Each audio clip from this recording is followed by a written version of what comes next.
এই আজকে আমাদের সন্ধেবেলা এখন বেগুনি ভাজা হচ্ছে, বেগুনি আর মুড়ি খাওয়া হবে। আর এই দাদাভাই বাড়ির থেকে আসার সময় এই যে মাংস নিয়ে এসেছে, এই মাংস রান্না করব। আর কপির চপ বলো। ও ফুলকপির চপও হবে। আর ওই যে দিদি কাটছে সব।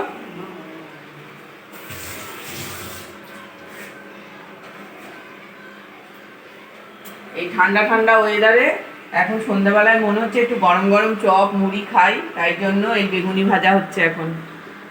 আজকে নতুন রাঁধুনি রান্না করছে, চিকেন রান্না করছে। এই যে ওর বাবা চিকেন নিয়ে এসেছে, বলছে আমি রান্না করবো না, কর আমাদের একটু রেস্ট হোক, তুই রান্না কর, আমরা একটুখানি চেটে ফুটে খাই বসে বসে এই ঠান্ডা ওয়েদারে।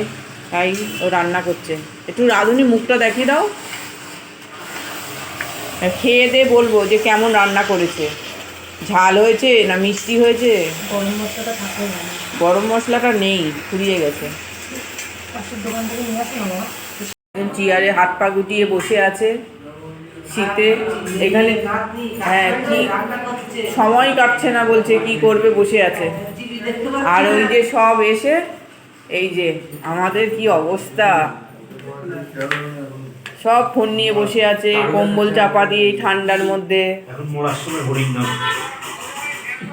এই যে গরম মশলা আনতে দোকানে যাচ্ছে, এখন বসে ফোন দেখছিল।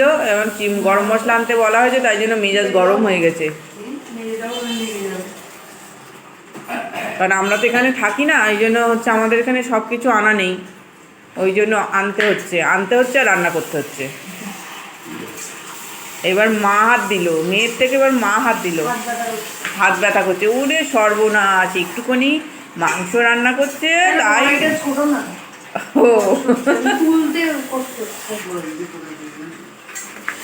ওই দেখি কেমন মাংসটা কষানো হচ্ছে। এটা বন্ধ করে